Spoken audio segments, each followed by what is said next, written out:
Hello বন্ধুরা, তোমরা সবাই কেমন আছো? আশা করছি ভালো আছো। আমিও খুব ভালো আছি।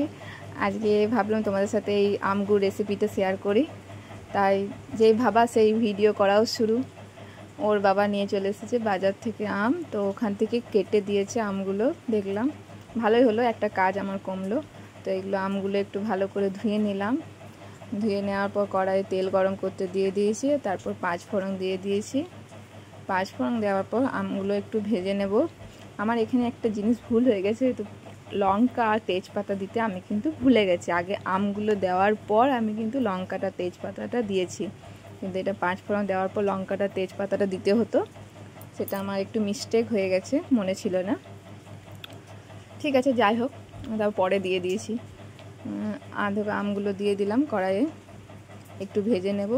তারপর আমি দিয়েছিলাম লঙ্কা তেজপাতাটা। আমাদের আচার করতে নেই, জানি না কেন করতে নেই, দেখতে আমার শাশুড়ি করতো না, তো আচার করি না, তো আমরা আমগুড় করেই খাই। তো আমি এখানে কাঁচা লঙ্কা ব্যবহার করেছি। এখানে কিন্তু শুকনো লঙ্কা ব্যবহার করে অনেকে, শুকনো লঙ্কাটা ব্যবহার করাই ভালো। তো আমার বাড়িতে লঙ্কায় কম আসে ধরতে গেলে, কাঁচা যা আসে কাঁচা লঙ্কা, শুকনো লঙ্কা আসে না, তাই আমি কাঁচা লঙ্কাটা দিয়েছি। তোমরা শুকনো লঙ্কা দিতে পারো। আমি তো একদমই ঝাল খাই না আগে থেকে, আর আমার মেয়ে তো ছোটো, ও তো ঝাল খেতে পারে না, ওই জন্য লঙ্কাটা আমি কমই দিই। তরকারিতে ধরতে গেলে একটাই লঙ্কা দিই আমি। ঢাকাটা খুলে দেখলাম আমগুলো থেকে জল বেরোচ্ছে। এই জলটা যতক্ষণ না মরবে ততক্ষণ ঢাকা দিয়ে রাখবো, একটু জলটা মরে যাক। জলটা একদমই মরে গেছে। এরপর আমি এখানে নুন হলুদ দেব, ভালো করে ভেজে নেব নুন হলুদ দিয়ে।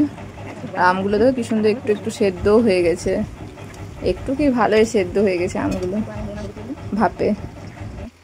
এরপর একটু নুন হলুদ দিয়ে দেবো, ভালো করে নেড়ে চেড়ে গুড় দিয়ে দেব, আর সামান্য জল দিয়ে ঢাকা দিয়ে দেব।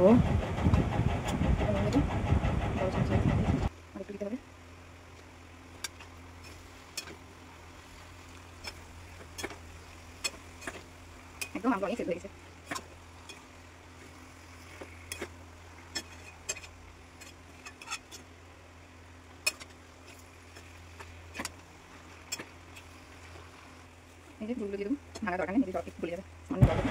আমগুড় করতে গেলে গুড়ের পরিমাণটা একটু বেশি দিতে হয়।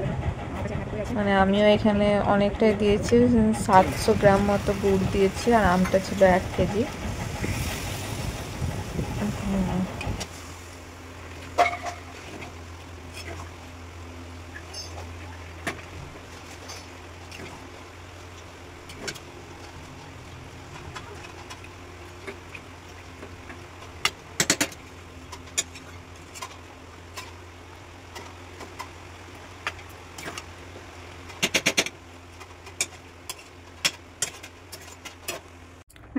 দেখো আমাদের গুড় আম রেডি, কত সুন্দর হয়েছে।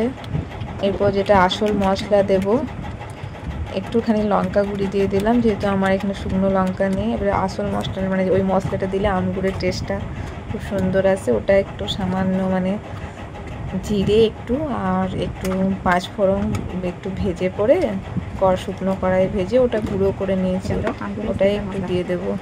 এই মশলাটা বানিয়েছি, আর দারুণ লাগবে মশলাটা দেওয়ার পর। আমগুড়ের টেস্টটা খুব সুন্দর লাগে এই মশলাটা দিলে।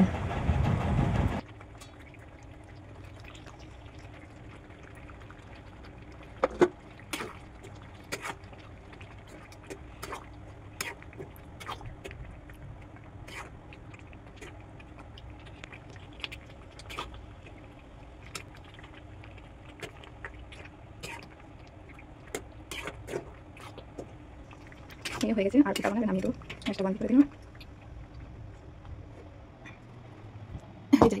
এরপরে এটা একটা জায়গায় রেখে ঠান্ডা করার পর এটা ফ্রিজে রেখে দেবো। তারপরে এটা 10-15 দিন ধরে খাওয়া যায়, আর চাটনি করতে হয় না। ওকে, টাটা।